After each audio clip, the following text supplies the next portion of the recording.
Oh, you know what I need? You know what I need is I need to add your audio here. How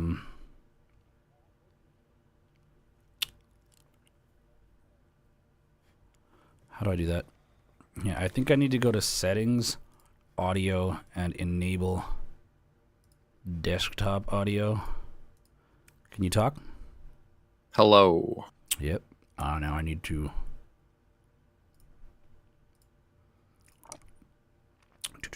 bring it down just a bit. Can you just talk in your regular normal volume? What's up, everybody? Brando here, ready for another one, and we're about to drop some fucking nuggets of knowledge on you. Brando. Yeah, cool. I actually like sitting in front of the computer sometimes. Like this is how I did the Last of Us podcast and stuff, and I could actually I could see the meters, I could monitor things and like adjust them live. Yeah.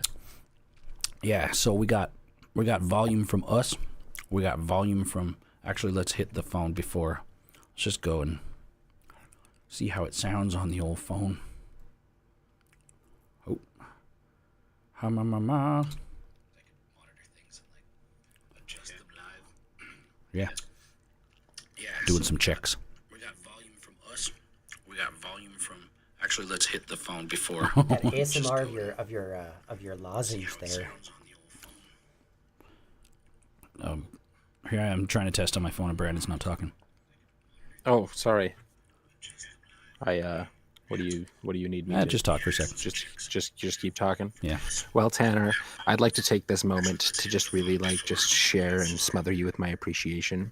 You're such a handsome boy, and just like I love how just stable you are. Like I've seen you when your confidence is rocked, and I've seen you when you're like on top of the world, and it's like through it all you're just like one of the most solid rock of human beings that I've ever met. Nothing seems to shake you. I'm about to fucking vomit here. Brady, you get my love every time we hang out. I shower you with my love and affection. Yes, you do. Yeah, some good old Baker bukkake up in this bitch, you know. Oh yeah. Just Hi, Jenna. sure everybody's nice and creamy. How's it going, buddy? Thanks for hanging out. We're trying the Thanks, half the crew is here, and the other, I guess it's not half, and I don't know. It's 2/3 of the crew. I'm a big boy. I'm a big boy. I think I count almost about as half of us. Yeah, well, I mean, you do a lot of hours of editing, so you're definitely half the fucking unit over there. I wouldn't use a calculator. He does the work of two men. All right. Jenna's saying I'm a handsome young man. You're pretty handsome yourself, buddy. All right, let's you guys. All right, I'm just gonna test this whole panel switch. We got it's gonna be. I'm gonna have to move where my fucking thing is. Fucking. We're gonna go like that. Should I guess. Jenna, what do you think?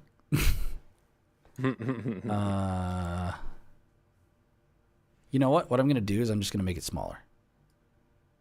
Yeah, just because if we're busting out Scryfall stuff to talk about cards, just don't want my ugly mug being in the way. And then we're going to get Brando. Brandon is the Matrix. I am the Matrix right now. Well, no, I'm coming at you live from Night City, y'all. It's hell out there. Oh, Brandon, did you hear that the studio that took care of the Cyberpunk, that was the thing I just shared. Yeah. So that studio is now in charge of The Witcher 4. I think, it's the same studio that made all the other Witcher games. Is it really? Well, yeah. I don't know shit. Yeah. Yeah, they got famous for the Witcher games, and then they did Cyberpunk, and everybody's just like, but we expected better. As if The Witcher 3 wasn't a buggy piece of nonsense either. Yeah, I know. I guess Baldur's Gate 3 as well got a lot of love for how amazing it was put together.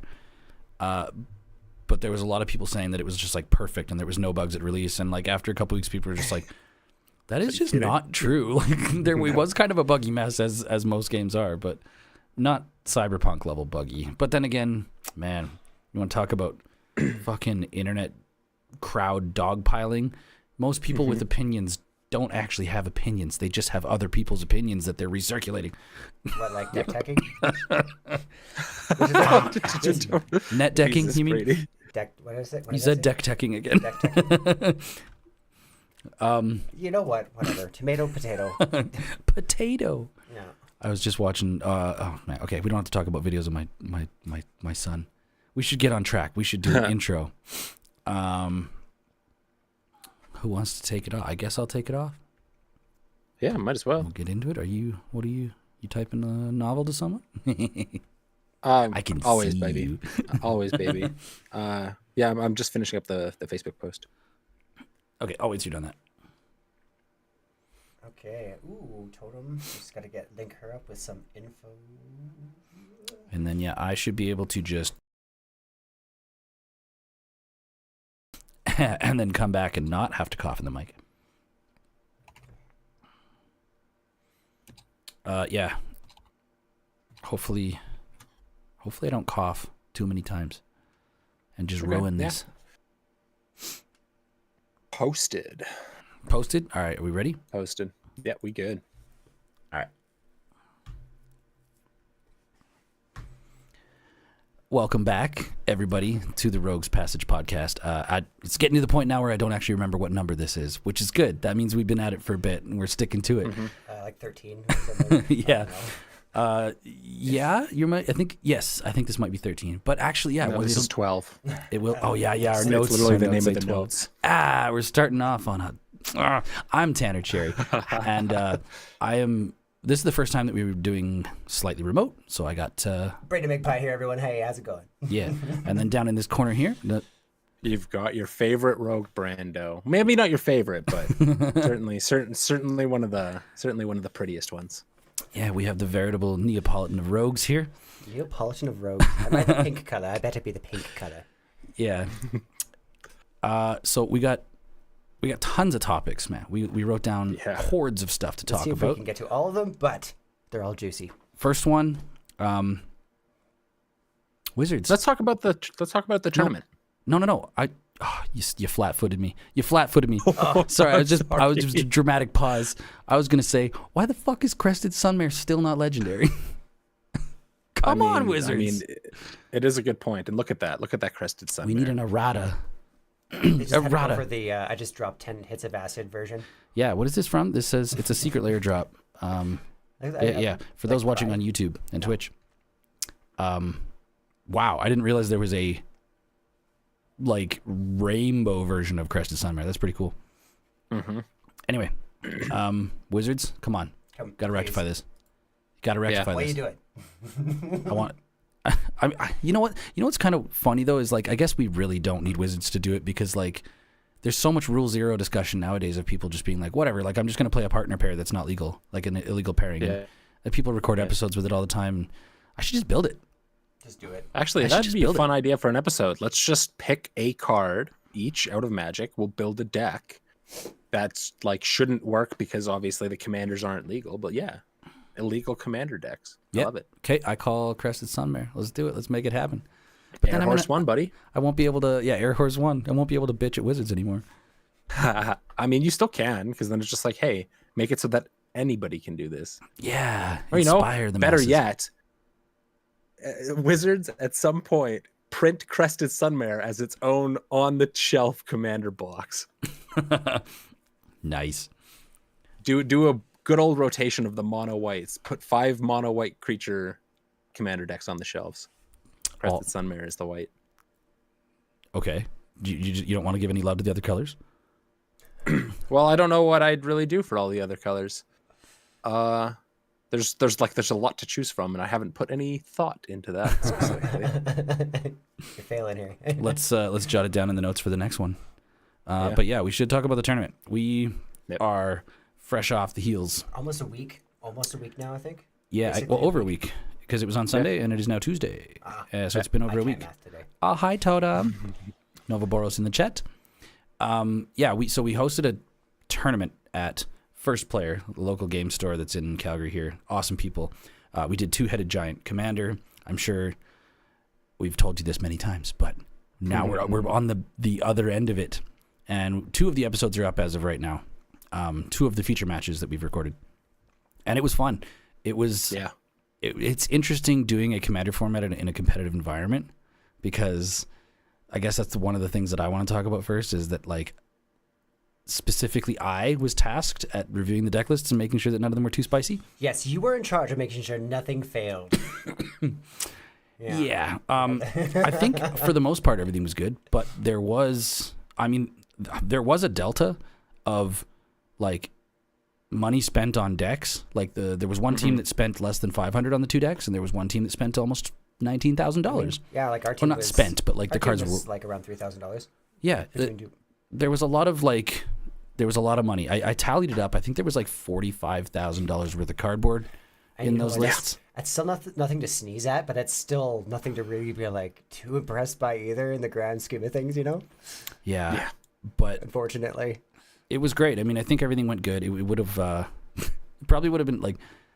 Let's talk about the elephant in the room. Team Firebird Collectibles. Their lists were probably half the value of the entire. It's a store owner, right? Like, I think it was just the best synergized team in my. Oh, opinion. dude, Nekisar and Sheoldred.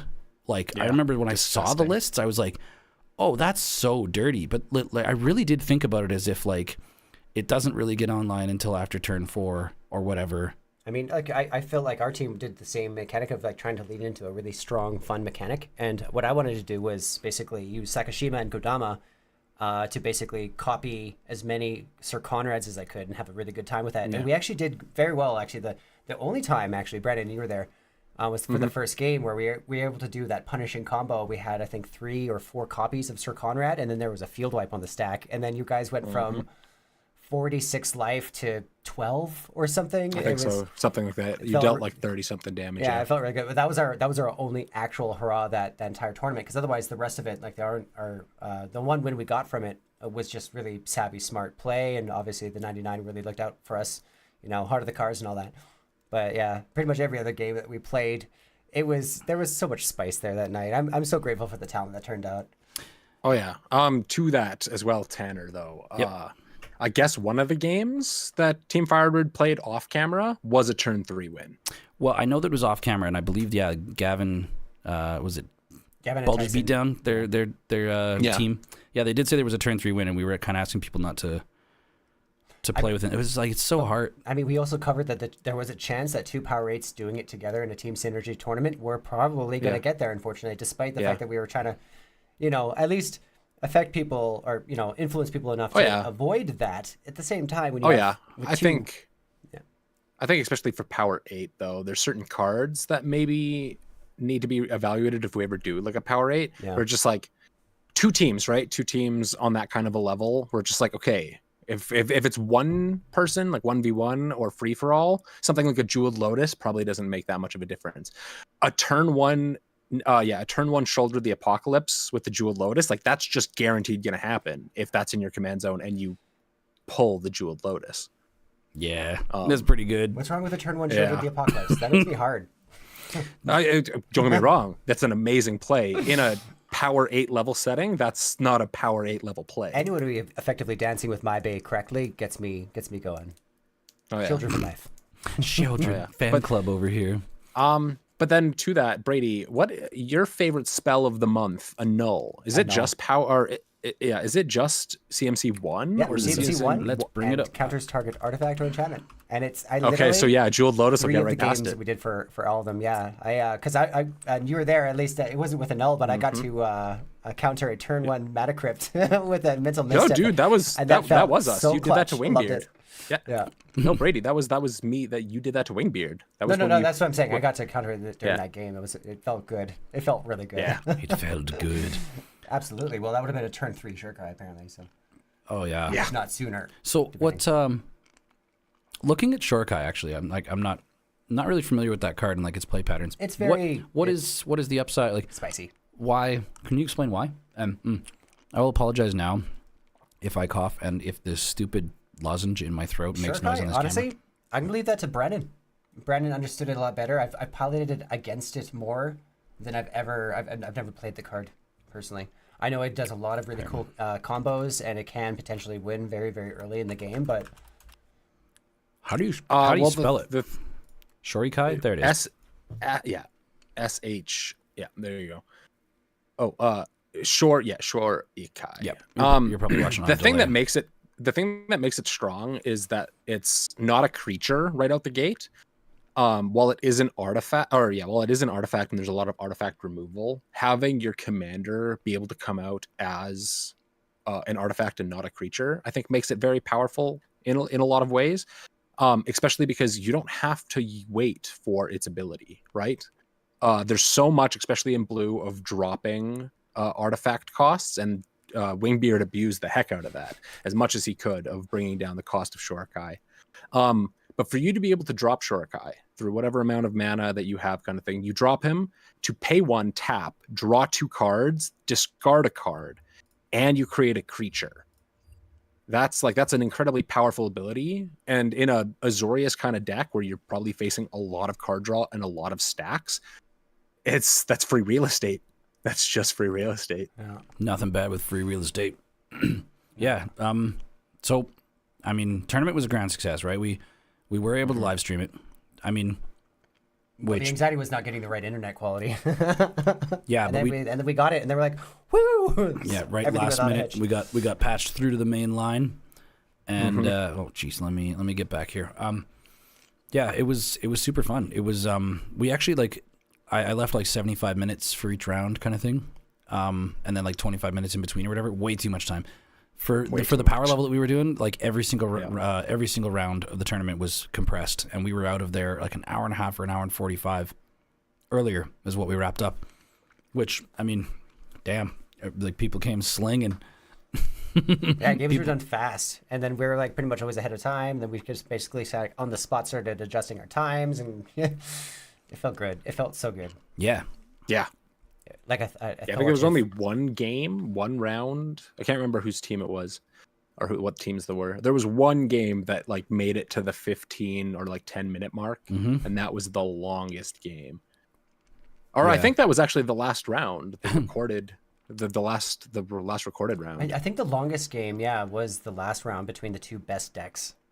I will say there was one. Everybody else. There was one round where I was running around and I kept looking, and like Brandon, you had your little phone sitting there with the timer, like the round timer, and I think it was on the table, and I kept looking at it, and I kept kind of checking in.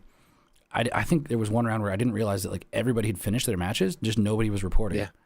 And so next time I was just like, man, like, I mean, like especially you guys, if you guys were done, like maybe like run around and collect the information. It went like 10 minutes to the timer, and I was like, nobody's reporting their matches. Not really. Well, No, I think but part that's- of the reason why was the first 2 rounds, everybody was. Or like the first 2 or 3 rounds, everybody the first was one. reporting their matches. Yeah. And then it kind of came down to that one, and it's like all of the games were over quickly. There was still so much time left. Everybody like knew who had won, kind of thing. But I remember when we completed that game, because we were one of the teams that finished pretty dang quick. I came over to the table to kind of check, and it's like the main game was going on, and I didn't want to walk behind the desk to disrupt, like walk in the camera kind of thing. And that's why it's like, oh, okay, no, Tanner's busy. The game's still going on. Because I was going to report our win. And then I think there was one other team that I was going to report at the time, and it just turned into just like, oh no, I don't want to overstep. I don't want to walk into the recording if I don't need to. Yeah, the initial plan was to use the app that Wizards provides, like the companion app for tournament stuff. Yeah. And that would have left it in everybody else's hands to do their own reporting or whatever. But yeah, I don't know. That we ended up using Challenge. Challenge.com. It was fantastic. Spice Challenge. Yeah, we'll use again. It's been used. Like I've got a bunch of friends that throw regular like LAN party / like in warehouse like gaming tournaments, usually fighting games, and that's their bread and butter. Every year it's 30 different rosters on that website all going simultaneously. Yeah. All right. So what can we? I mean, we're coming back. We're gonna do another one. Yeah. Look out for Rite of Passage episode 2. Episode 2, and I yes. do believe we can announce it now. Probably. Well, yeah. I mean, I believe we talked about this. We're thinking of doing Popper. Right? We're thinking of doing 1v1. We talked about this with Brandon. Yeah, we haven't solidified this yet, but we were thinking maybe doing like a 1v1 format for the next one.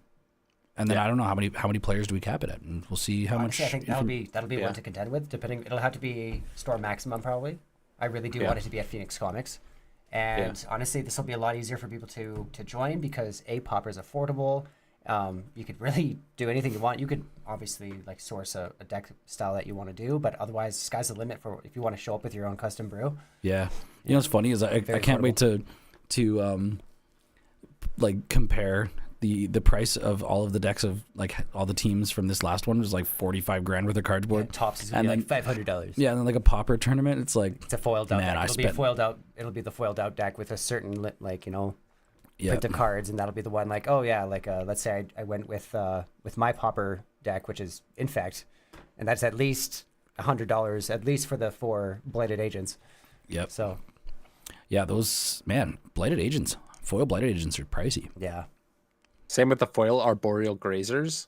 I Are they really? get it. It's like a 30-cent card, and then the foil is like $12. Strange. Or it might have changed, but Pauper, it was like it's that a while pauper. ago. It's pauper and It's foiling. pauper. Yeah, but I'm pretty sure actually your arboreal grazer gets played in other formats. Well, it's amazing. Oh, it's a it comes great out for card. one, and I it have drops it- a land immediately, and it's a defender.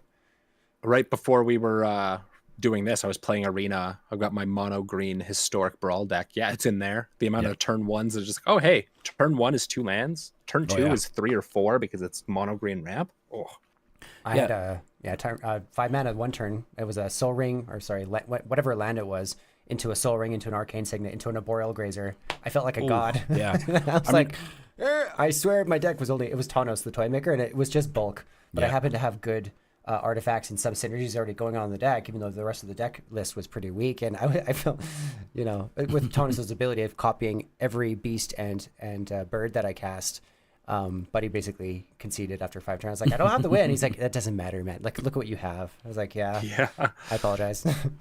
Yeah. All right, what do we want to go into next? Start. Or do we want to say anything in closing about the Well, tournament? honestly, there's a bit more we could talk about the tournament.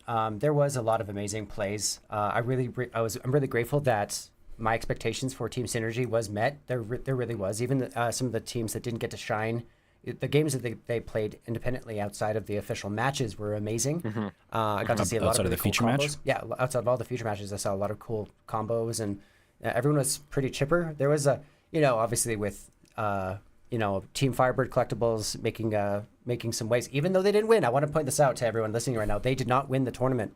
Yeah, shout out to Demonic Pack Support Group. Yeah. You guys rocked it.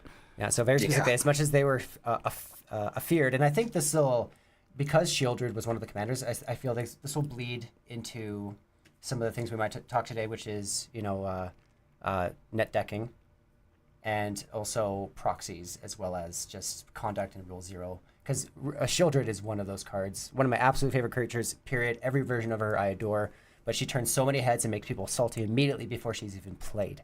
Yeah. So I feel like there's a lot to suggest about why maybe the team, even though like I saw the list itself, I do approve. Like I think they just happen to be the best synergized. Yep. But it turned out that this stack, especially in the last game, they just there are a lot of variables as to why they didn't win.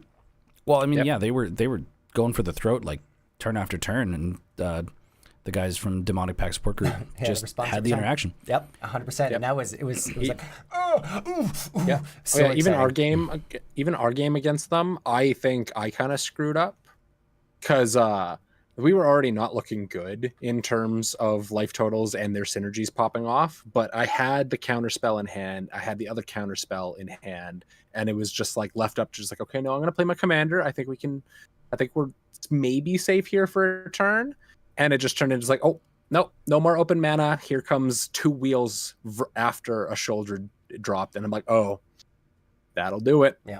Yep. Should have held up those counter spells. And even since the tournament, we saw some metas that I wasn't expecting to see. Frankly, like I when we tried to do the tournament a while ago, we tried to take away blue, and people's response was land destruction. So this time it was a similar nuance of I wasn't expecting some of these things. So what I was not expecting was extra turns and extra combats. So extra anything in a 2-headed giant format is the strongest. Period. And there was only a few of the decks that actually relied upon that. Baldur's Beatdown's original, because there was a bit of a mishap, unfortunately, with Gavin's teammate. He had a bail last minute, but understandably, and they were going to do Karlak, Fury of Avernus, and Wilson, I think it was, and that was going to be. Jeez, I should be getting these cards. How do you spell Karlak? Karlak is Karlach, Fury of Avernus, Avernus.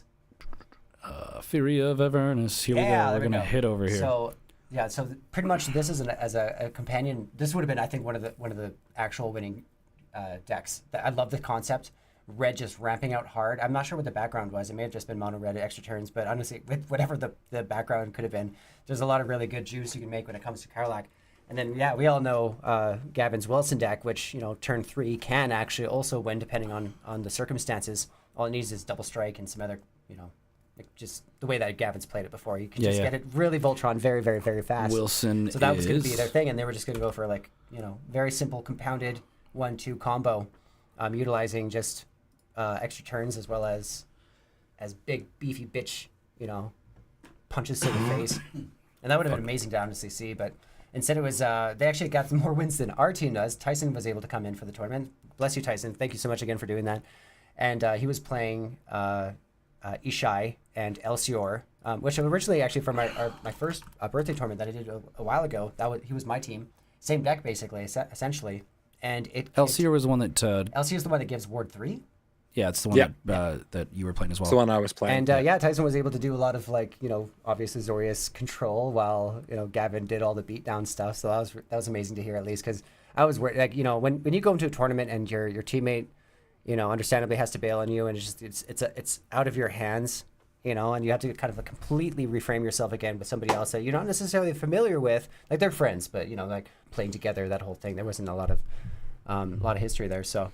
They were able to kick more ass than our team did, unfortunately. Team Hellfire and Brimstone, though, we had fire and style, and oh man, I was still vibing that night at least. I know. We had it was a pleasure to kicked outrageously well, and it was at least cool. After in hindsight, I was like, okay. Oh yeah, it was a very good matchup. Your decks were very complementary, and it was a lovely wonder to steal your commanders and use it against you. Yeah, you got to ulti Tevesh Zot, and bro, that was nobody saw it coming. Yeah, Can we turn this It was broken. It was so broken. Okay, well that's pretty much all I have to add. Honestly, there was tournament was props dope. to everyone turning out to our tournament. Honestly, you made it happen for us, so bless you. Seriously. Indeed. Yeah, thank you, everybody. Oh, You were formidable opponents, and we're excited to see you in the next ones. And again, shout out to Steven and Jocelyn at First Player. Thank you y'all so are much. the real MVPs. Thank you so much. We're excited to work with you more in the future, and keep it up. You guys are killing it. Hell yeah. All right, so what's our next point of discussion? Oh yeah, Dun, Mike dun, just dun. Demonic Pack Support Group did 7 extra turns, 1 game. Yep. Yeah. That's how you win. You just take everyone else's turns. That's using your creativity, Just nerve, take everyone else's turn. creativity, All right, uniqueness, nerve, and talent to the max there. I think let's steer into a little bit more of a fun topic here, and let's do the let's talk about a certain bauble. Yeah, I saw where you're clicking there on the document. Oh, the Wayfarer. How? Actually, here I'll bring this up. Way. Yeah. I So guess I'll just while he search pulls this bauble. up, just for anybody who hasn't heard it already, there's a big debacle recently where is it a secret lair Wayfarer's No, bauble or it's just the commander version of the Lost Caverns of Ixalan or whatever. I got it on screen here. It Actually, features cut that and background. paste. So like that character in the front isn't the issue. It's the background is stolen art. Yeah. It's Yeah, there was The some entire hard left plagiarism. side of it, I do believe. The entire. No, it's the the entire background. Oh, is it The entire background is original someone else's painting, and then he painted. So actually, I wonder if I can find. The article. one? David, what was it? David Sundred. That's the artist that did David it. Sundred? Yeah. What? But anyway, It was so probably overworked. Who knows? he was, but I want to say that his response was absolute horseshit. Oh, really? And he will never do another Magic card for the rest of his career. I'm positive, because He's been kicked off. he got I suspended. mean, that's a blacklist almost. It- Wouldn't that it be is. a blacklisting kind of thing? It is, but you know what you don't do is make an apology that's basically like, "Screw you guys, I do this for all my paintings." Yikes. He basically said like, "I always start with other people's work, and then like at a certain point, I'll change some things." But he's like, "I guess I didn't really change enough on this one," and it was like, Yeah. he basically I just mean- torpedoed his career. Like, Yeah. I mean, That there's is how one you absolutely douche your career. Yeah. Like there's one thing about like Bob Rossing it where it's just like, okay, hey, I'm gonna like follow their structure. I'm gonna like try and emulate it. I'm gonna create something that's like visually the same. But that's very different from I'm going to take this piece of art and I'm just going to basically just draw over it. I'm going to just, it is the other person's art. I'm just a little extra twig here so that I can say it's my, that's no. Yeah. Yeah, it's too bad. It happened before with, I want to say it was an Ugin. Oh, I remember. I think it was. Or it was a dragon of some kind, and somebody, it was a card that came out, and then it was, of course, after the printing hit the shelves, and then the other artist was like, "Excuse me," like, and then there was like they admitted, yeah, I don't know. He's trying to bring it up right now. It's not the original art for Ugin or anything. Crux of Fate. Oh, Crux of Fate. That's what it was. Here, let me look this up. Oh, that's interesting. We played it with the game that just went live on the channel. Go check it out. I guess you're watching this after the fact on YouTube. Go check it out anyways. Round 2. There we go. All of the rounds of Rite of Passage. We faced a Crux of Fate. Yeah, so yeah, Would we it got be the same that one? note here on Scryfall. We got Crux of Fate's Mystical Archives from Strixhaven, and it says cart art yeah. incorporated Ugin art by Raymond Swanland and fan art by Scary Pet. So this one was like, it basically got into print, and then the guy was like, "You stole my Ugin," and it's Ugin and Bolus. Oh beating yeah, each other I remember senseless that, yeah. on this Crux of Fate. That's unfortunate because Yeah. this art is actually spectacular. I love this. Illustrated by Jason Felix. Likely also probably suspended without, no hope. You're probably not gonna. It sucks, man. Like, and I know that actually this guy, Jason Felix, he did say, he was like, man, I'm just overworked. I'm so overworked that I need help here and there. But, and like, obviously, man, it's one thing for us to point fingers or whatever. Like, we don't know what it's like to be medium artists like this. I know that it probably happens a lot more than you think. People like plagiarizing each other's work just to get a head start. It sucks. Like, honestly, do that if, like, I heard this point earlier. Go ahead and do that. If you're painting something that's going to be in your friend's hallway, but when you're painting something that's going to be printed in the millions and played by like people in a TCG that's the biggest card game in the world, maybe don't plagiarize those ones. Bad call. Someone's gonna find out. Somebody's gonna find out, and that's exactly where it becomes legal problems too. Because it's like, how many people have funny recreations of the Mona Lisa just hanging around, or of like Picasso's weird art that they've done? Like, you have all realm as an artist to emulate, to recreate, to plagiarize. It's as soon as you start trying to do it to like make it off as specifically your own work, or if you're trying to make money off of it. That's the issue. Did you guys hear about the artist who famously won an award for that AI painting? Oh yeah. And then, so get this. That was an experiment, though, right? No, I don't believe it was. I think it was something that backfired, or maybe it was an experiment. I can't remember. But he tried to then copyright it, and they were like, no, like that turned that whole debacle. Because like, what do you expect from this?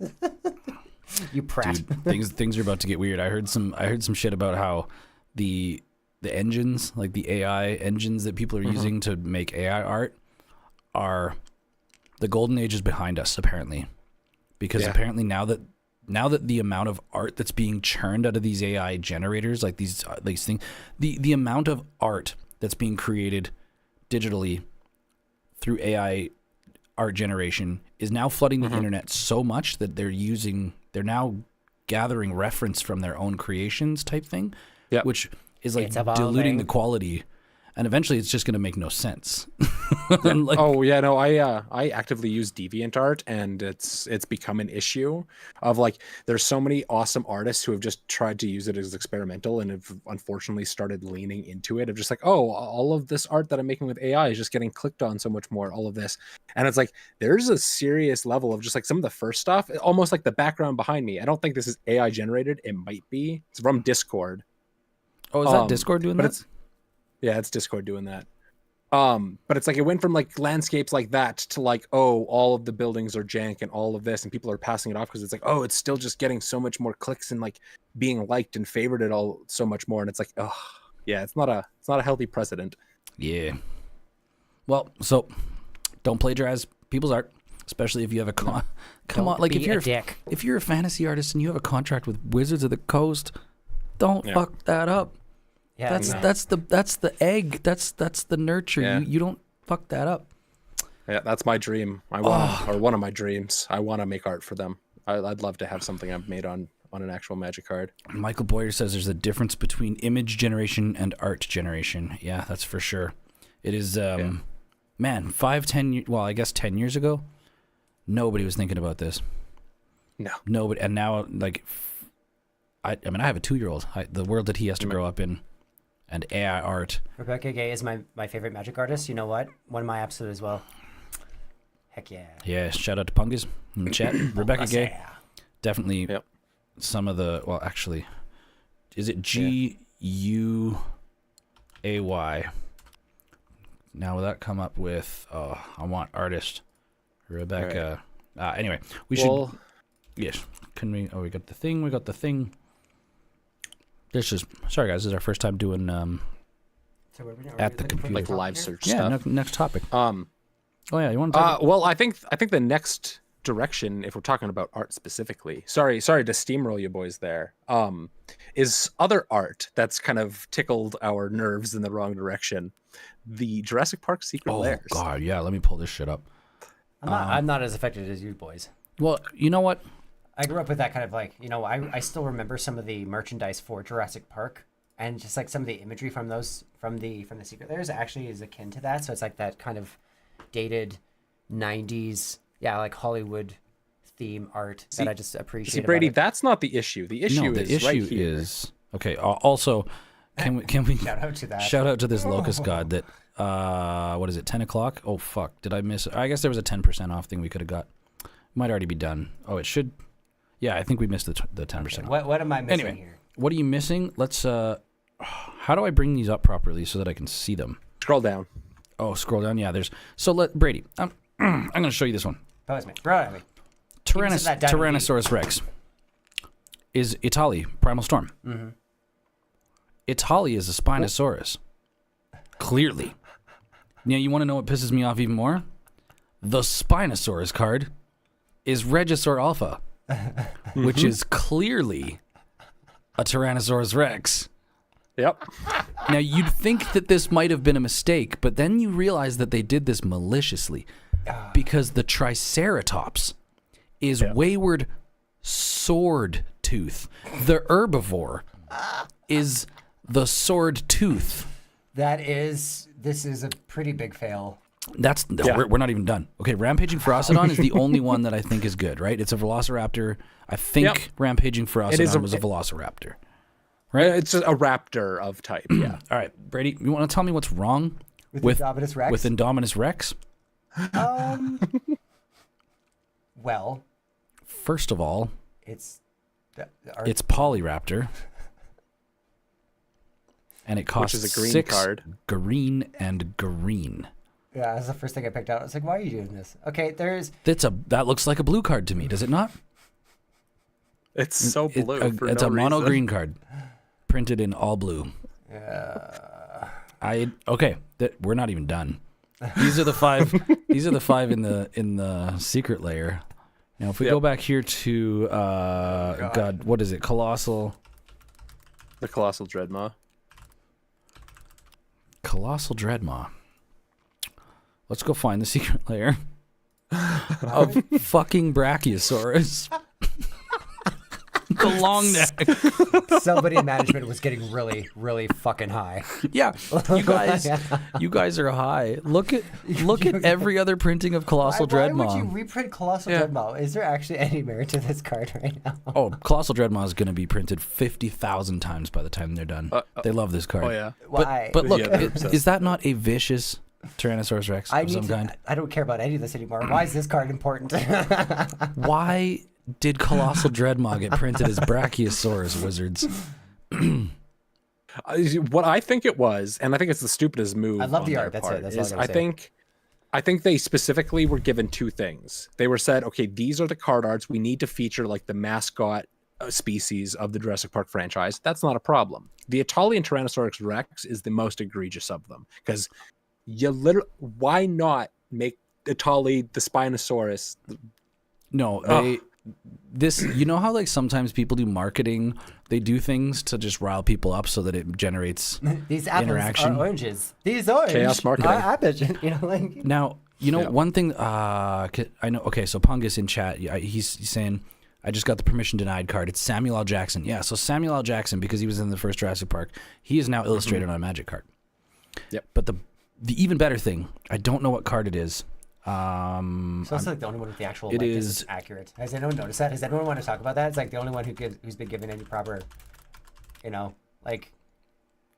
Sorry, what? Actually, Ian Malcolm. That's No, this is, here we go. is on the map. No, but then Here we the go. lab man? I gotta go. Tassiger. The Tassiger. We got actual, factual. Hey man, Banana Man's actually holding his banana. I'm happy about this. Yeah. Like, it is a real card, right? Yep. Yeah, here we go. Ian Convalescent Charmer. This is a reskin of Tassiger, the Golden Fang, kind of like the Godzilla treatment stuff. Yeah, we actually have the sexy Jeff Goldblum Jurassic Park pose on a Magic card forever. Hell yeah. I mean, so I'm all for it. There are good things about this Jurassic Park thing going on, which, I mean, I thought I'd be more excited about Jurassic Park because I wanted to be a paleontologist when I was little, because I went and saw Jurassic Park in theaters. Same. And I was obsessed with dinosaurs, as my 2-year-old is now. I was Same. I remember seeing that shit in theaters. I was a child, Yep. but I still am. As soon as they printed Ixalan, like the first Ixalan, I went out of my way. I made sure to get all of the big beefies. I've got Gishath, I've got Zakama, I've got the other, like I've got the verdant avatars of green, red, and white. I love Jurassic dinosaurs. Park 2 in theaters. Sorry. Yeah, I saw Jurassic Park 2 in theaters as well. It was. I mean, that one's good. I was like 3 years Oh, old, yeah. I think, when the first one came out, like 92. Yeah. 93. The biggest, Yeah, I would have been like, yeah. yeah. The biggest fail, I think, when it comes to the secret layers is the verdant avatars would have represented the secret layers that they put out there. Because the green one, Brontosaurus. The white one, Triceratops. Oh, you're right. And the red one, it's another T-Rexy motherfucker. Like, you had all the ability. Yeah, I don't know what happened with that, but like, especially the Atali. I mean, Atali's clearly depicted as a Spinosaurus. Yeah. Type animal. Of course, it's not Earth, right? It's Ixalan. But Colossal Dreadmouth certainly wasn't a fucking Brachiosaurus.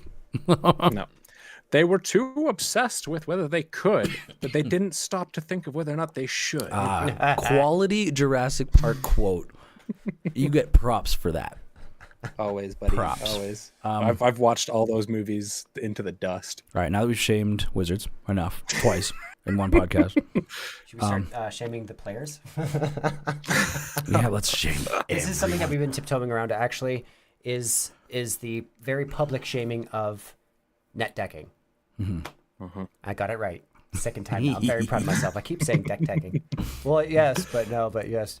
Yeah, no, honestly, it's why is anybody out there making grief over someone playing to the best of their ability? Honestly, there's not a lot of people who have the means to creatively create their own decks, unfortunately, but they still love the gameplay. It's like, Well, I think like that's why everyone who's like, you don't develop video games, then you shouldn't be. Shouldn't be a gamer. Yeah, like. Yeah. No, I wrote that in there originally because I think it was more so in reference to the conversation about the Pioneer decks last time or whatever, where like, for instance, this December 9th, face to face, we're gonna come down, we're gonna be there. If there's like a Pioneer challenge, I'm definitely gonna play again. And then you guys were saying that you wanted to play, but you were like, instead of playing like a net deck, like let's play homebrews or whatever. And I think I put that in there just being like, well, like, I just don't understand why people are resistant to playing a list that they didn't make. And like, I feel like it just holds them back from enjoying the game in whole. And or why is it even an insult?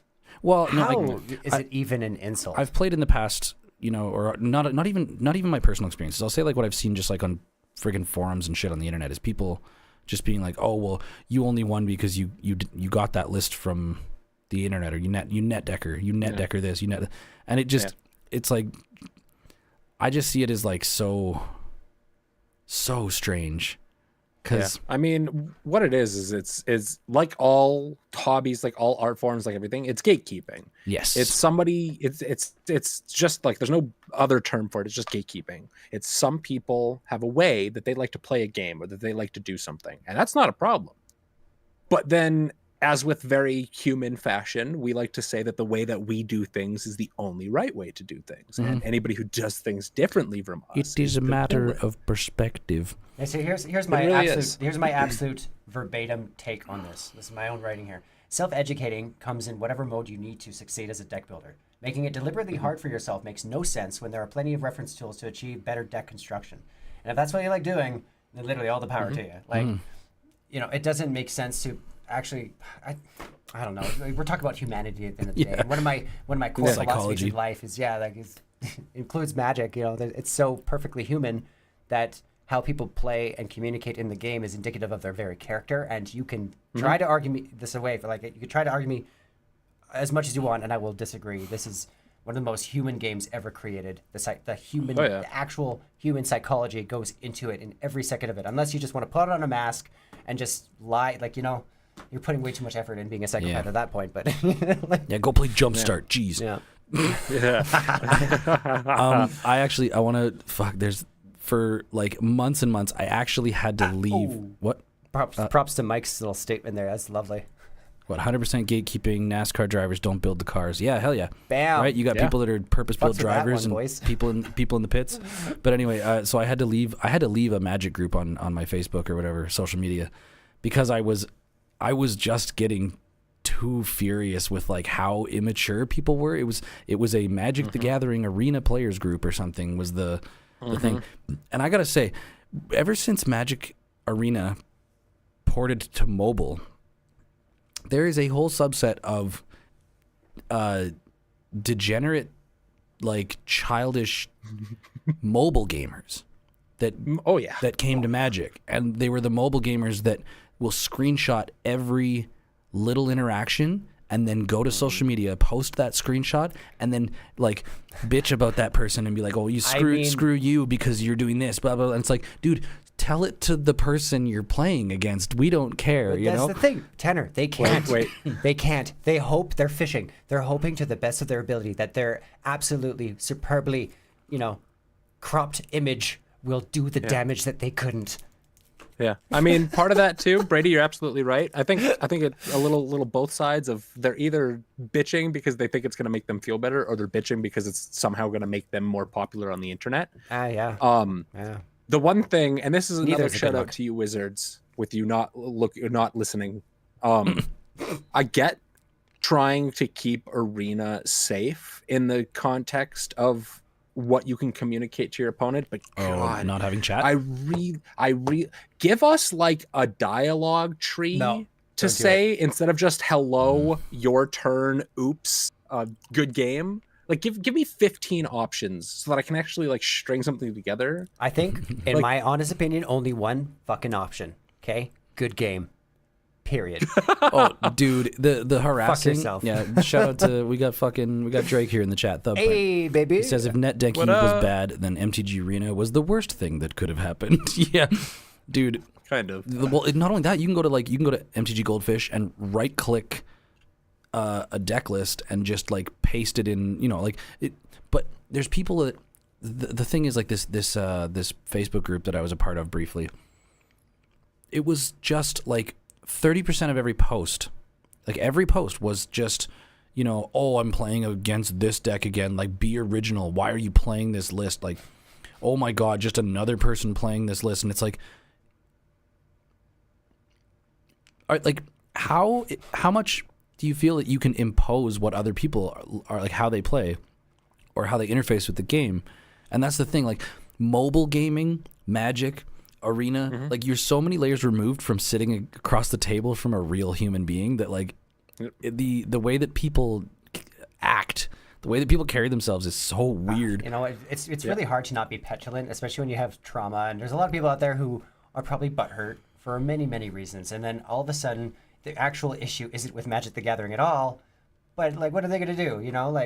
Especially when they're playing Arena, they can't communicate to their opponent just how much their feelings were hurt. Like this isn't that kind of game. So And in that regard, unfortunately, like Magic Online did have a chat window. Yeah. And so Magic Arena, they got rid of it for a reason. There was people getting Degradation harassed. of the human spirit can be found there. And darling. that's exactly my point. That's why I didn't say give us like the ability to type You into just chat. want a I know how dialogue tree? toxic. I know how toxic that's gonna be. Yo, give me more. Give us the If I dialogue want tree to- from Fallout or something, right? Like, if at the very least give me emojis or something, so that when somebody does something, when I get countered for the 4th time in a row just trying to cast a spell, at least give me an angry face that I can slap on screen. We're just like, you know, you Like, I don't- I can don't- get those, hey? You have to pay What? for them. oh, They're stickers. Arena, yeah, they're Wizards, emoji come stickers, and on. you can emote with stickers, but you got to buy them. I don't like that. You got I to don't buy like the that one bit. packages. Back Yeah, in so my day, we sent hateful messages with carrier pigeons. yeah, back in my day, we just They just shit on your windows. Yeah. egged their windows. Yeah, Thubprint said solving the meta went from weeks to hours. That is so true. It's actually crazy because they've stopped doing it now, but there was a time where they were releasing the set basically on Arena before the set came out in paper. And because of that, like, people were solving the meta before people went to the fucking pre-release to play with the cards, which the pre-release was supposed to be that event where you go to the store and you play with the cards before release. It's the first time you get to play with the cards. But it was releasing on Arena before that. So it was weird. People were like, You can buy emojis on Arena. The fuck is that? That's bullshit. Yep. You should not buy, like, really pay to win to communicate. well, that's not pay to win. Your emojis don't. You're paying into, sorry, pay Oh. to. That to me is pay to win. It's like, well, I'm paying so I can communicate. I don't know. I mean, I have no problem you with know what? cosmetics costing money because you don't need them. Yeah.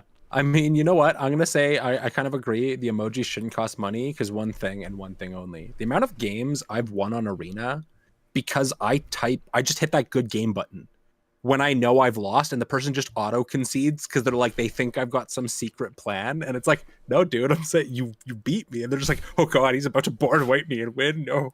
Like, It's crazy how easy people are to, like, at the end of the day, when you're not faced with like that unspoken obligation of not just scooping on a second, like, yeah, with Arena you could just bow out, and like the percentage of people out there who are really badass players, but they're largely, their numbers are skewed because of the amount of people who just, I don't know, see one island and say no.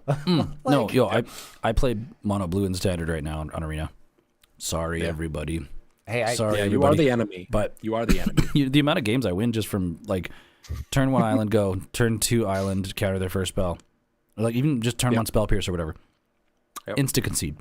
Just people are like, no, and you know what? Like, I sort of respect if you're playing on a mobile and you're playing on a game that, like, let's say like Arena is like like free to play. There's technically you're not losing anything by conceding, right? So there's some people that are just like, I don't want to spend my next 7 minutes like this. I just don't. Yeah. I'm just gonna cycle into another game. I want to play against Jund or whatever, right? And in a way, it's just like, cool. Like, if you don't mind handing me the win, I get to my daily wins quicker. It's Right. just it's funny, like, just that 2 islands can best an opponent. hey, Before we move too far off of, because we've already kind of drifted away from the net deck talk. I think one. we covered it, eh? for the Yeah. most Well, part, I just wanted to add like a little piece before we 'Kay. drift fully away from it. Yes. Yeah, I put in the notes that I compared like decking, and it's not just net decking; it's the whole concepts of like building decks in Magic. Because me and Brady are mostly commander players, and Brady more so than myself, but the both of us as well are very brew heavy. We love to look through our collection. We love to riffle through our cards. I compared brewing decks in any format to Lego, where it's like you buy a set of Lego, right? You buy a set of Lego. It comes with a picture of a shark on the box. The net deck kind of side of that is you build the shark that's on the box. It comes with an instruction manual. It looks pretty. Somebody's mind went into making sure all the pieces connected and did all of this. And that's awesome because so many people will take those kind of like sets, put them on their mantles as actual decorations. Like there is still an appreciation and an art form to using any like net decked brews. Like I don't get where that gatekeepy sense comes from. But tandem to that too, it's like always the shout out, always the kudos to the people who go through the realm of like, I don't want to use somebody else's idea. I want to see what crazy nonsense I can come up with. Yeah. Like, they walk the same line, and the fact that anybody shames anybody for playing a game where there is near infinite, but still not infinite combos. Like, how many decks are playing a Sol Ring, eh? Yeah. I mean, all the precons. Every single one of my decks. Exactly. So Shamefully. in post, like, if different people interface with the game you play differently, don't shit on them for not playing your way. Yeah. It's called Magic the Gathering, not Magic the I'm upset because you built something different. It's called Magic the Poop Throwing in 2023. Come on. Magic the Poop Throwing. The poop throwing. I want to get that on the back of a Magic card. Oh yeah, okay, I just have this written down. I know this will take literally 30 seconds of your time. So yeah. The Final Fantasy set, I'm very excited for this coming out. It's probably more than a year and a half away or something, right? But we were talking about, like, what would the serialized 1-of-1 ring be for, there's people talking about it now. They're like, oh, is it going to be like, are the serialized Soul Ring type things, like the secondary serialized stuff, are they going to be like Phoenix Downs? Are they going to be like, because it's probably got to be something that spans through all of the different Final Fantasy games rather than just one. But I was like, man, I can't remember if we came up with this together or who said it, but what if they did, and Wizards, you can go ahead and take this if you want. Instead of doing the 1-of-1 one ring serialized, do the serialized 1-of-1 wing. Sephiroth's one wing. Oh, Tanner. Oh. Do it. He was up late last night touching himself over the idea. I can picture in my walls. mind how tickled he was when he came up Man, with that. I should just make this. I should make like an altar or something. They won't know unless you try. Actually, altering a one ring to be the one wing. That would actually be pretty badass. Yo, I don't know if you guys know this, but Ryan from the Commander Cookout podcast, shout out to the Commander Cookout guys. You guys are fucking amazing. I had no idea until I joined their Discord and like their Patreon that Ryan is a very talented card alterist. And he does, I should actually bring this up. Ooh. I'm going to see if I can find it over here. I don't want to bring up their Discord on this, but CCO Ryan alters. He does some pretty impressive. Is this his stuff? Da-da-da-da-da. Oh yeah, you would. I'm not signed into Twitter. Here we go. I'm doing it live. It's a hellscape anyways. Let's see. I'm trying to bring this up. Don't tell me this is Twitter too. It's probably. Yeah, here we go. I think. Yeah, Ryan's Altered Art cards. Are you into 100% hand-painted Magic cards? Check out our Facebook page every Thursday afternoon. They just puts these up for bid. He does hand-painted altars. He does commissions and stuff. And I had no idea he did that. And, I mean, he's really good. So if anybody... It looks mid. It looks mid. Man. All right. Okay, we're moving off that. I just wanted to shout out some fellow content creator homies. We'll just get Jeff Goldblum up on the monitor here for Brady to stare at. Yeah. What we've been recording for an hour. Yeah. How many more topics do we want to get into? Oh yeah, actually this one at the top here. This is one that I wanted to bring up. Yeah, I was confused on that. I read that and I kind of talked to Brady about it. I'm very curious. I'm very curious to hear. Vocalize what you now. mean by it. Extrapolate. I shall vocalize my topic here that I jotted down while at work one day. So Commander was originally made, like the inception of Commander was like, let's make Singleton and let's make the decks 100 cards. And this is for the express purpose of creating a format that was high variance, right? So that the same shit wasn't happening all the time. Yeah. Good intentions. But in the end, after all these years, there's so many different redundant versions of all of cards. Like, we'll talk about doubling season. You've got Parallel Lives, you've got Annoyed Procession, you've got Mondrak, You've got this. You've got the white one out of Ixalan that triples. Well, that one triples. Yeah. Well, you've got token doublers, token triplers. Basically, what I'm like, I feel like the 100 card thing, it's sort of like annoying because people just aim to put the same percentage of effects in their deck to have the same percentage of draw effects, the same percentage of ramp effects as a 60 card deck would have with the option to have 4 different copies of a card, right? And I feel like they're really like people. I mean, I don't know if you've listened to the Command Zone, like the Command Zone podcast. You know, they have episodes where they'll talk about the general heuristics of building a commander deck. You want to have this many lands.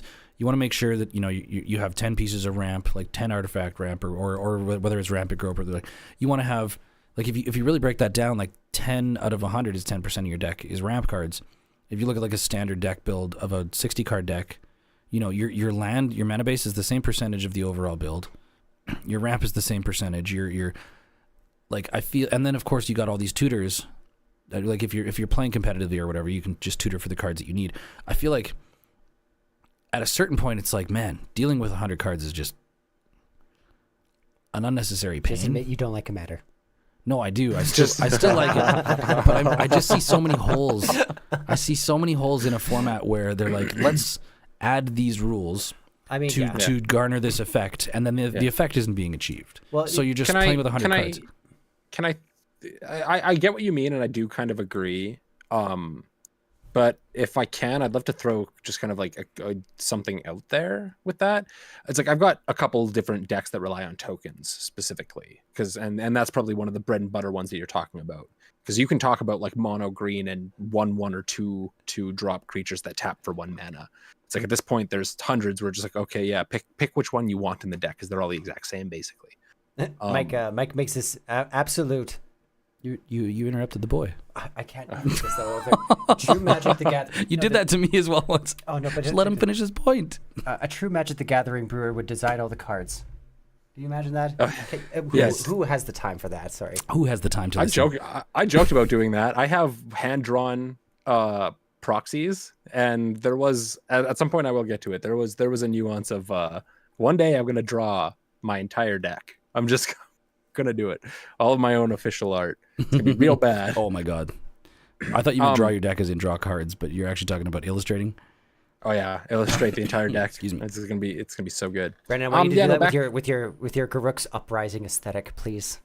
Oh, absolutely. If next podcast I'll get the Garruk's Uprising, or we'll see if I can get a photo of it to be put on here for the YouTube for later, because it's it's perfection. But yeah, back to my point. I've got a couple of token decks, and obviously in all of them there is a token doubler. Because if I'm making tokens, why not make more tokens? But how the decks play out depends. Where it's just like my old Gabe that doesn't see much play, it was mostly an infinite engine. It was one that I would, and if it ever comes back to the table, will have every token doubler, token tripler, whatever in there, because it wants that the most.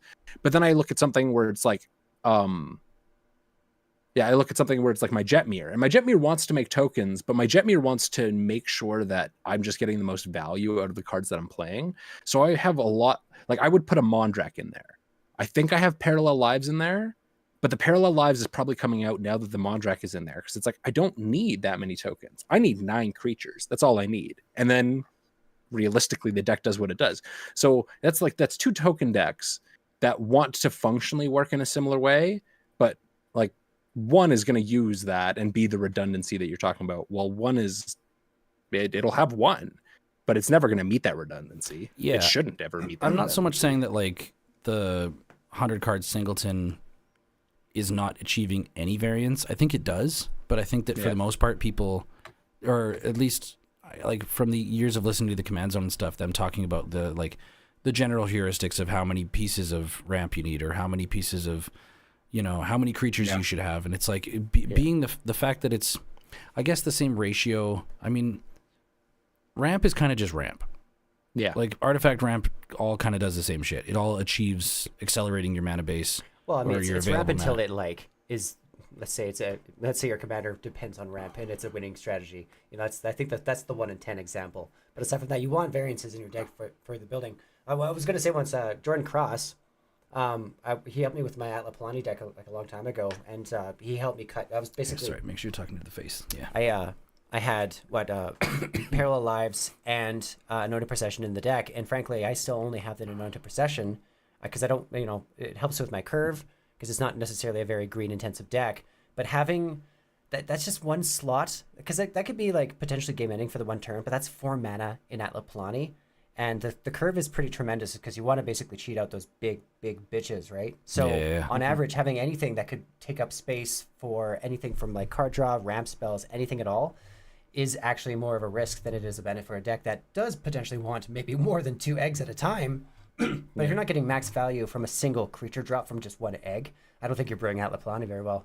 So it does make sense. There are a lot of variances. It does seem like a compound in some ways when you do have, like we're getting pretty close to it. Like how many damage doublers is there to the point where anyone who's making maybe an extra times 2 damage deck, whatever, like a Torolf, anybody at all, those cards are guaranteed to be found there, right? And that does get a bit monotonous.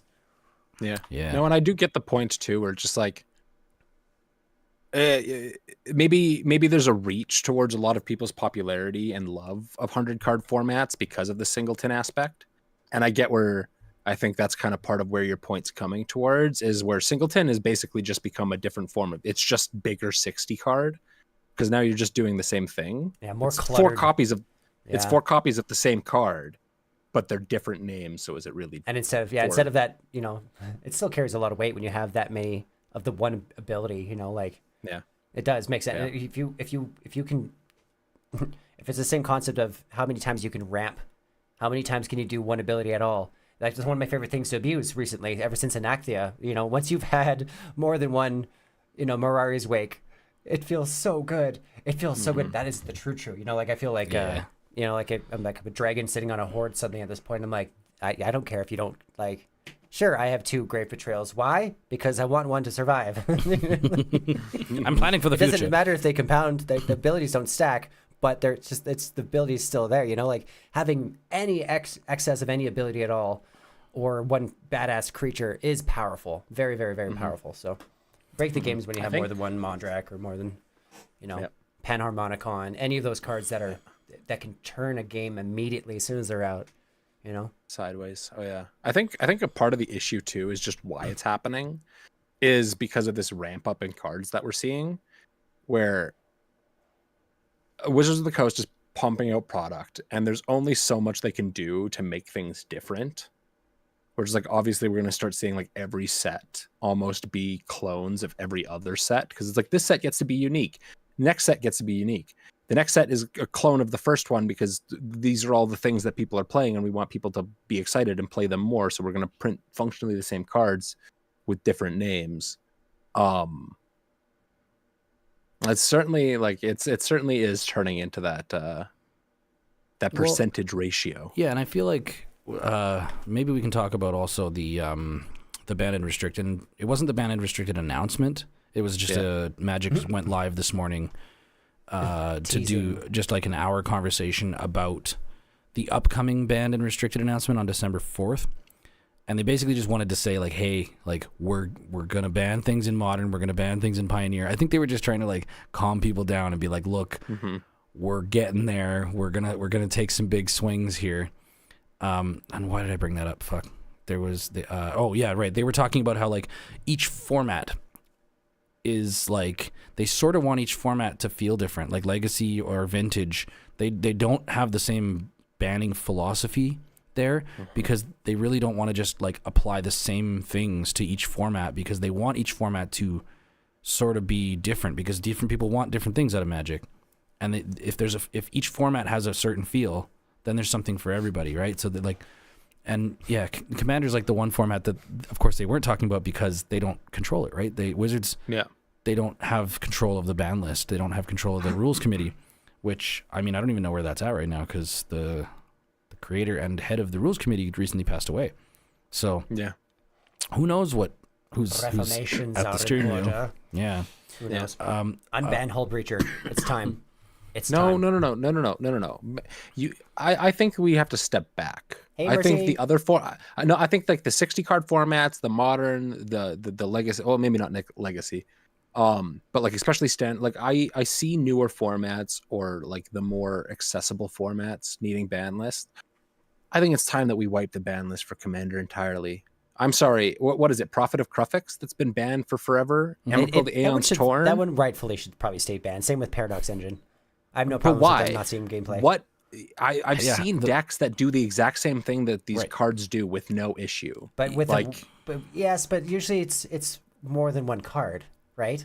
Well, so Paradox Engine, it was funny. The joke about Paradox Engine was that Paradox Engine goes infinite with a ham sandwich that you slap on top of it. It basically just like it was so easy to break it, and everything screwed up. Like everything went fucking infinite with that card. Kaladesh kind of fucked up with some of those prints, but they were amazing. What's up, Mercy? Yeah. How's it We going? talking about ban cards? Yeah. No, we're talking. What the hell are we talking about? Actually, what are we're talking about the restricted and banned list. Yeah. Yeah, there was general. the talk this morning about. Yeah, and yeah. It does sound like they're gonna ban Grief and Fury.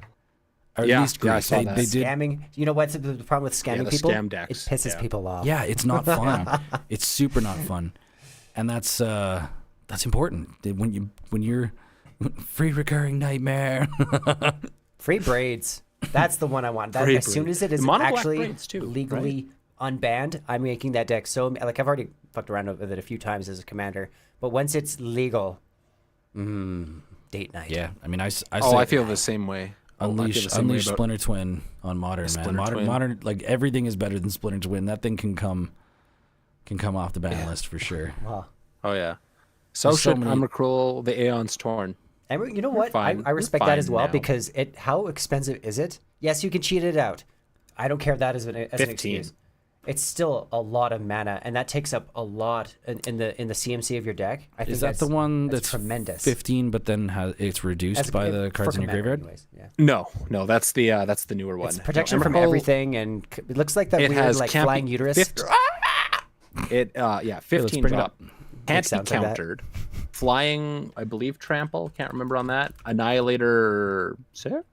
Annihilator Emrakul. four. We got the Emrakul. technology here to. We know what we're talking about, peoples. Is it Aeon's Torn? Aeon's Torn. The Anus Torn. The Anus Torn. Yeah, there's a Yeah. there's because a it left people utilitarian so term for butthurt. this creature that is The Yeet. Yeah. The Yeah. giant Can't be Yeet. countered. When you cast a spell, take an extra turn after this one. Flying protection from spells that are one or more colors. Annihilator 6. If it's put Annihilator into the 6, graveyard. man. I would, Annihilator you know what? 6. I put this into my Felden deck. Yeah. That's why it's banned, I guess, because Felden could come out turn 1, then turn 2. Well, you no, have the a reason- Emrakul. The reason it was banned is because when it got printed, Animar, or not when it got printed, but when Animar got printed and was in like the rotation of all play formats, it was turning into Emrakul turn 1, turn 2. And so when you're turn 1 or turn 2 taking an extra turn with an Annihilator 6 on the board, there's nothing your opponent can do about that.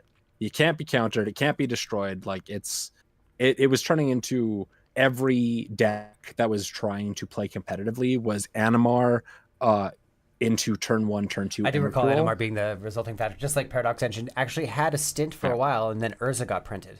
Yeah, Urza screwed Urza up. was what broke the card. Paradox Engine paid for the sins of Urza, really. It did. Yeah. Like, Urza came yeah. out and, I mean, that card's That was the real first good. time Modern Horizons. Like Modern Horizons 2017 1. or 18. Wouldn't be 17, because 17 was when I started playing Magic. Modern Horizons 1. 20? 20? Let's see, 20? not 20. I don't know. Would have been shit. 18 or doing- it would have been 18 or 19. Emrakul says Emrakul is understandable to be banned as a commander, but should be allowed in the 99 because it can be dealt with. I agree. Again, at the end of the day, I completely agree. Yeah. I've been playing it as like a turn 0 discussion card for years because as soon as I pulled like my first set of Zendikar and I had an Ulamog, the Ceaseless Hunger, I went through the realm. I fell in love with Eldrazi. I went out of my way to make sure to get an Emrakul the Aeon's Turn, played it my first game after getting it to find the table, be like, that's a banned card. And I'm like, wait, what? It's banned? Like, I get that it's strong, but it took me like 8 turns to get to you it. know It what? should be strong. I had, you know what? I had a moment with that, and I felt bad for even admitting this online. Channel. I played Channel a whole Channel. bunch. I was like, this card's amazing. And then somebody who knew their shit was like, you're being an asshole. They're like, what are you talking about? It's like, that card is banned. I'm like, oh, I was talking like 6-7 months. Oh my god. Yeah. Oh, yeah. I was so stoked on that deck too. Yeah, it was my original Mazrick brew when I was living in Vancouver.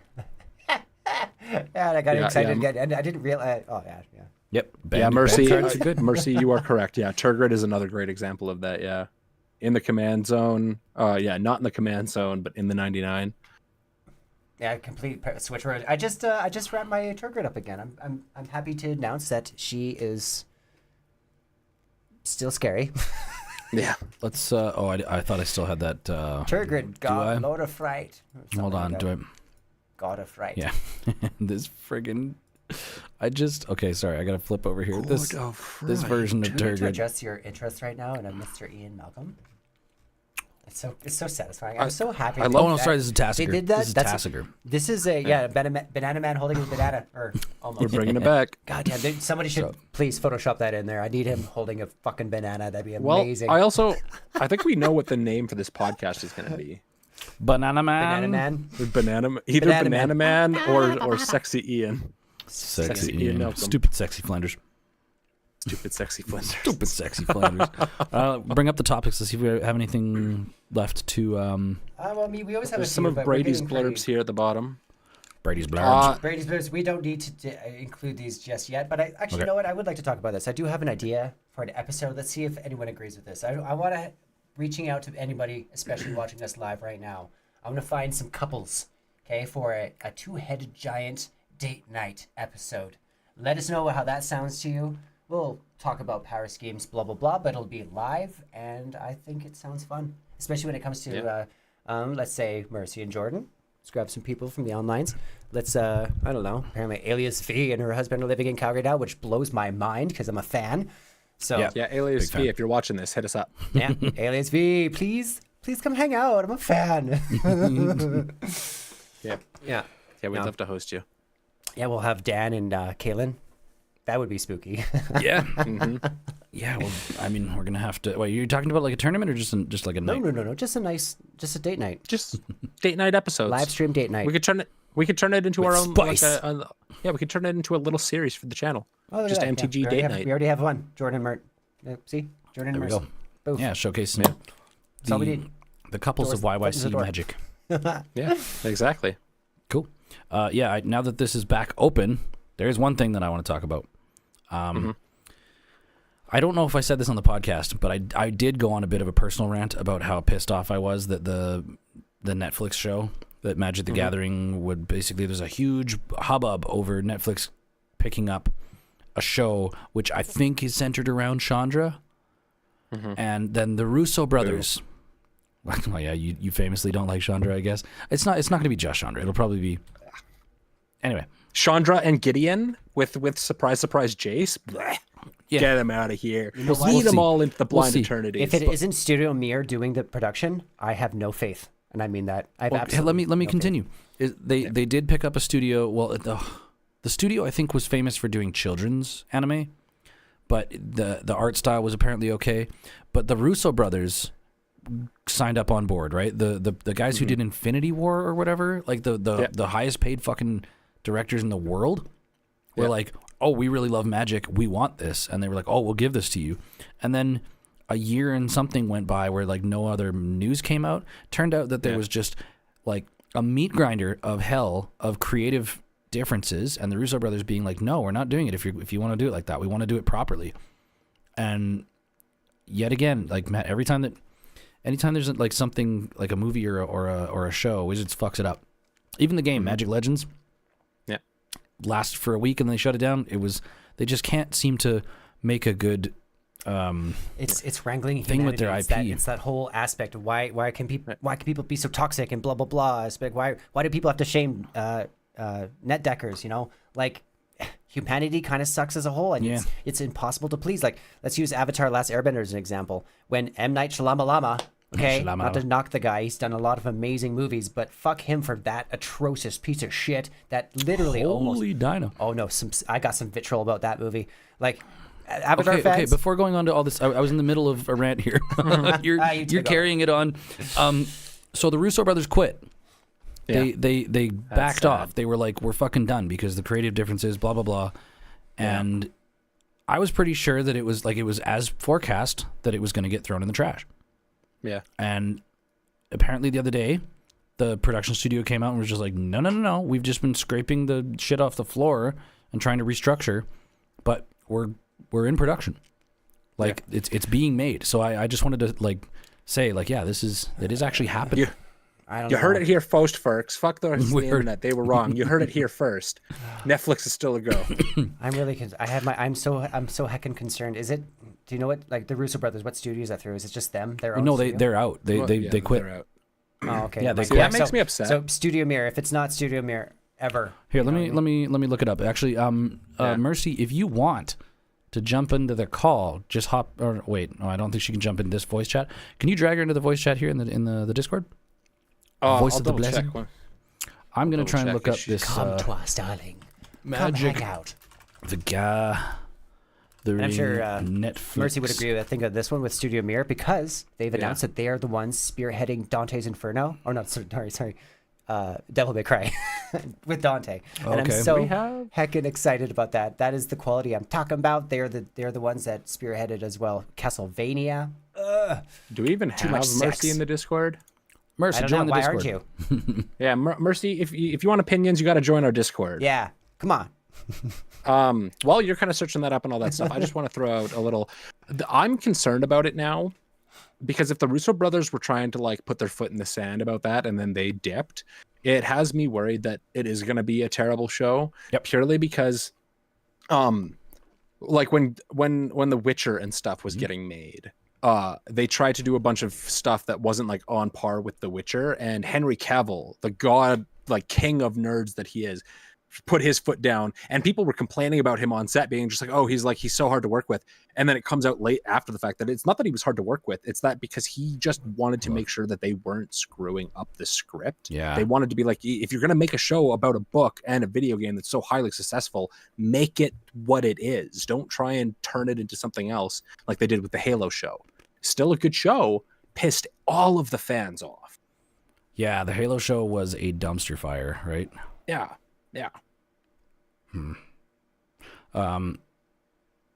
Yeah, sorry, I sent an invite there to Mercy on Twitch. I don't know. Man, I'm a Discord idiot, so It's you know what? we'll It's see. I'm pretty sure that this is the Voice of the Blessed is a channel that is only we can jump in, or is it anybody? No, it's only us, but I should be able to drag her in here. We'll Okay, see. well, I just need her to join. Well, Okay, we'll see.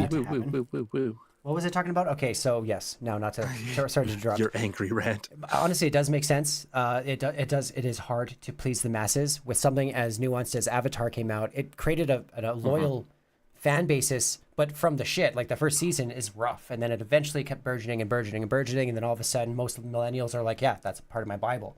So then M. Night Shyamalan shows up. You know, he takes on the Shalamalama. rights to the movie, and he literally just turns it.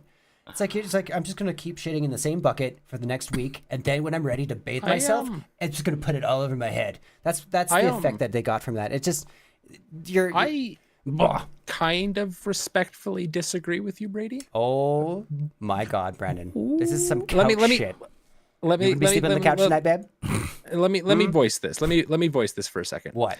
The movie was terrible, but it's not because it's not because everything going into it was terrible. It's because they tried to condense an entire season of nuances and character development and growth into an hour and a half movie when half of the stuff that added context to how things happen in the movie I were just would cut. agree if it was like Hollywood. and then the special effects they came up a little short, but they weren't I'm sorry, the firebenders. That's yeah. I'm yeah. sorry, everyone in chat who knows knows Avatar is like, yeah, but the firebenders. See, I haven't seen it. But here's the problem too, especially again, it's they do this a lot where they rush productions. They did it for a series of unfortunate events with Jim Carrey. Literally, they could have honestly kept with that formula, and I would have been satisfied as a fan of that series. But unfortunately, it didn't do very well. They did the same thing for the Golden Compass. That could have been a brilliant trilogy that they messed up so hard. They should have killed Roger. They should have killed him. He should have died at the end. Just saying. And Yeah. you know, like when it comes to these things that have so much influence, like anybody, like especially let's say R.A. Salvatore finally had a green light for a Drizzt series, you know, of movies. Oh, cool. Oh my God, can you imagine the fan expectations of that over what poor R.A. Salvatore would have to deal with? You know, dealing with like Hollywood and all that kind of stuff, like kind of blah. So okay, it's hard Brady, to pause for people. just a second. Mercy, you're still listening. Hop into one of the voice chats in Discord. Come join us, please. Come join Come us. join. I'm gonna have to do some fancy footwork on the webcam trimming, but you know, Good. We have this, Mercy, Miss Mercy, That's Miss fine. Mercy Gaming coming to come hang out with us here on the onlines. This is an experimental podcast. I mean, right. There we go. I see. we're fighting a bug. We didn't want to leave the house. Yeah, yeah. I'm actually surprised I'm not coughing as bad as I thought I was gonna. Hey, Here she is. here she Hello. Okay, hold on. What I'm gonna do is I gotta stretch the display capture. Bear with us with a slight moment of technical difficulties. Ms. Mercy, you are muted. Do. I don't know how I'm gonna order this. I might just have to. Yeah, here we go. This is great podcasting. Great podcasting. Man, this is the best podcasting. Us rambling on while we're trying to figure out how anything goddamn works. This is what people are here for. Yeah, there we go. Nobody wrote the book on how to properly podcast. It's up to everyone's taste. Also, I mean, if it makes you feel better, Tanner, we live in the age of internet scuff. Oh, 1 second. You need permission. Oh, muted until given permission. Oh, it's is. It's a Dungeon Daddy scenario. Well, while he does that, do we have any more topics? That's easy. I'm gonna have to figure this out later, but for now, we're just gonna make you one of the official rogues here, Mercy. Oh yeah. Upgrade. Okay, this is actually one I've been tripping over. What are the hallmarks that lead to this kind of style of deck? The tropes, the archetypes that have been created over the years. Yeah. So Enchantress, yeah. blah things. Like when somebody says like, oh, like for myself, I guess, for competitive decks, I like to play low CMC aggro decks, and I'm like, what are the hallmarks? I guess the way that when I wrote that down, what's going on? What's wrong? Oh, don't worry. Continue on. Shit. You started moving the mouse and I forgot what I was saying. The hallmarks. Yeah, hallmarks. Like what leads to somebody being like a certain style of player? I'm curious, like, if it's, I don't know. I jotted that down without thinking it through, but maybe we should save that for another one until I flesh that out. Okay, well, choice of Donnie says, bunk as fuck. Talk about the tournament. Into the 99 guys are dope. Yeah. I mean, they're mid. Let's be honest. Let's be honest right now. Fuck off, Brady. BR. We had we have some new friends, guys. We love them. We wrangled Brian into recording an episode 2 nights ago. We watched the football game together. We watched the Eagles kick some ass. That was an exciting game. And then, because I guess, we've got some mutual love for some football. The ball, the football. They call it football, but you don't touch it with your feet. Well, should we wrap it up there, or I feel like we're trailing here? Oh, Well, we got it. I want to get Mercy in here for a moment. Let's definitely not tease them. You should be good, Mercy. Give us some voice. Give us some voice. Speak to me, Let baby. us hear that. Let us hear that beautiful voice of yours.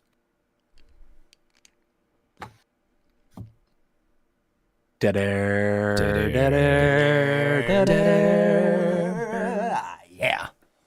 All right. Yeah. Yeah, maybe we just plan to do it for the next one, because I think we're running long now. It's already an hour and a half of the recording Oh, here. we're at So an hour and a half. Yeah, I might have to. we'll get this sorted and make sure that that Ms. Mercy is activated on the Discord, and then. Okay. Oh, yeah. I hear voice. It's quiet. Wait. You're very quiet, but we hear you. I'm very quiet. Okay, hold on 2 seconds. I'm gonna jump. Well, Mercy, hold on for a second.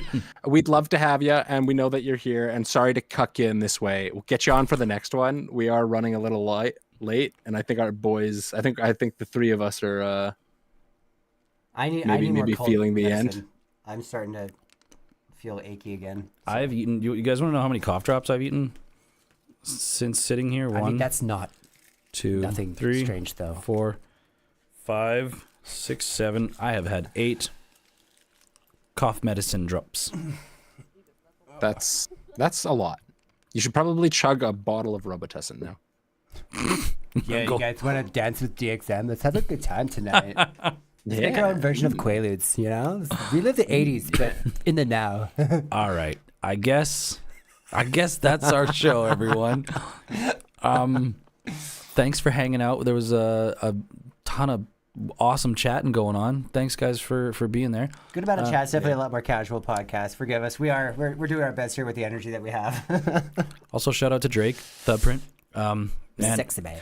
I was sick on the couch today, and I was watching a bunch of your videos. It is just so strangely like ASMR satisfying watching you fucking tear things apart. It is. If you guys want to check out his channel, I mean, I think You can tear me apart. he can tear me apart. Oh, okay. And that's our show. And that's our show. And that's our Thanks for hanging out. Rogue's Passage Podcast. I believe this was episode 12. Yes. I have been one of your hosts, Tanner Cherry. I'm Brady Magpie. Thank you so much. And I'm Brando the Firestarter. Watch your couches. They will be set ablaze very soon. That didn't make sense. All right. I will see you guys. We will see you guys in the next episode. Now I go to touch the camera. And now I go to touch the camera. Yes. And that's where I can stop recording. But we can still hang out and chat. Do we got... Bitches. Okay. We have a Mercy. We have a Mercy in here. Hello. Hello. Why so quiet? You are still very quiet. Yeah, I don't know why. My microphone shit is just so bad. Oh yeah, you're barely audible. Well, let's definitely plan for this next time. Let's get you on immediately. This is actually pretty sweet. We should be doing this more, honestly. Yeah. 100%. Now that we're... It's always good to come in and talk with you guys and stuff like that. So And it makes a lot more sense, especially if I'm going to be like with me being remote and even just in the future of, hey, we've got so many, like we've got people joining the Discord now. Why not have the ability for people to hop in and vocalize as well? Oh, excuse me. Yeah, I mean, like if we're recording a podcast, we should definitely have... Well, no, we should just have it like an open channel so that some people can jump in, because it was easy enough to just right click like copy the Discord thing and then throw it into the chat. You know what? Yeah. Props to our community today for being the most active they've ever been. Yeah. I was vibing so hard seeing all this. This makes it feel really Yeah, good. thanks Michael for hanging around. Also, Drake and we got some. Oh, the True Shintech even came by. True shit. That's I wonder who that is. He's a You cocksucker. just about. Jenham Big was old here at the cocksucker, that beginning. He's a scam artist. Do you know what he does? Do you know what he does? Do you know what he does? He walks up to doors, come in- okay, pleading his case. Okay, he's charismatic. You know, he's unique about it. Gets his way every time. Mad respects. You talking about me? I am. Talking about me? You talking about me? I'm way too innocent for any of that. You conned my heart. Also, I didn't Look at con you, though, nothing. Drake. I earned that. Come over. I earned that shit. I want to eat you for dinner. Ooh. yeah. Hold up. I'm gonna go to YouTube. I wanna shout out something. Love a Brady. Yes. Just use our chat. This is what I'm doing this for, boys. I'm gonna find love. Let's go. I want to talk about this. When did this happen? When did this happen, Drake? 100K subscribers. How- that you got a, Did you get a plaque? That's okay. Did you get a plaque? You must have a plaque. That's a If big you aren't fucking growing, deal. You're dying. Try something new. Fail beautifully. Fail beautifully. I love it. Hell yeah. That's the story of my life. I think that's the story for all of our lives. Yeah, I'm generally curious because I'm pretty sure, isn't it? It's 100,000 subscribers. You get the first plaque, right? I think so. Yeah. Bravo. Yeah, I think it's 100. Yeah, it's Bravo, my friend. 100,000, a million, 100 million, or it might not be. I can't. It's 100 something. It might million? be. There's only a few people. It's the diamond play button. Oh, it's gorgeous. Yeah, oodles of shit to watch. Yeah, I'm just trying to figure out how do I manage the permissions to make it so other people... 96K views on I cleaned 100 pounds of scrap brass. No, yeah, well, there's one of those videos has a million, or at least that I saw, right? Like, man, topping 1 million views is that's. I mean, I'm sorry we're calling you out here, buddy. That's fucking impressive. We're gonna put Brando back in the corner where he fucking belongs. Never put baby back in a corner. Baby, come back. Baby, come back. Blame it all on me. I was wrong. I really love the corner. I think that's how that goes, right? Manage events. Yeah. Yeah, I'm going to figure this out. I also might just make a dedicated, if it's okay with you boys. Absolutely not. It would be a lot easier to just make a dedicated like podcast voice channel that I can just lock off to people from joining, and we can just drag people in. It is. And that way it's not going to be permission based like this one is. Because that's the issue here, is the permission base. Yeah. But we should be fine. Yeah, it We'll would do be. that. It I'll would get be that all nice. set up for next time. Yeah, maybe we just have a Rogues Passage podcast voice channel. Yeah. So that it's easy to just dive whoever wants to jump in. That Whoever's sounds in chat. awesome. Yeah, I can do that right this second. Yes. Brandon, did I tell you that I remade Audric? Hey, you did. You Yeah, mentioned Lunar that Commercial. you took apart the Boros I one. was gonna do Boros Audric, and then I got really bored with having another Blink deck, so I was like, nah, I'll dance with it in the future.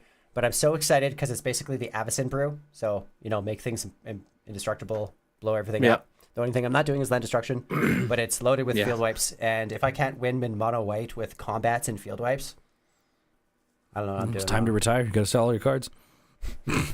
Yeah. So Drake says it's in the mail. Silver button. He's excited. That's got to feel fucking Nice. great, dude. That's gotta feel so good. Yeah, we should have you over for it. Then Valing, we'll have our own. We'll have you Do you want to do an man, unboxing every day. video? Come join. I'll press your silver button. Oh my! Hell yeah. Can't take this guy anywhere. Oh, this is cool. What's that? I'm gonna there's a create a channel type, create a stage channel, host events, panels, and Q&As for an audience. I wonder. That seems. All right. Well, I guess 10 mil. 10 mil is diamond. Wait, they don't. It's not made of diamond. It's diamond. It's some kind of It's- like zirconian. I think it's zirconian. 10 mil. Yeah. It's pretty cheap to make fancy diamonds. Damn. Honestly, they just sell it for a lot. All right. Well, Yeah, I there's guess. I guess we can cut the stream. Yeah. I definitely wouldn't mind sucking back some cough medicine. Yeah. Oh, thank you guys for hanging out. Yeah. I'm gonna go smoke. Love you guys. Go get high. I'm gonna go get a high. Just a little bit. My throat's hurting, but. All right. Well, we're out of here. We'll see you Love you all. Thank later. you so much. You've been a great community. See you later. You're all the rogues. Love Thank you y'all. just to your other times. Thank you so much. Take care. Have a good night.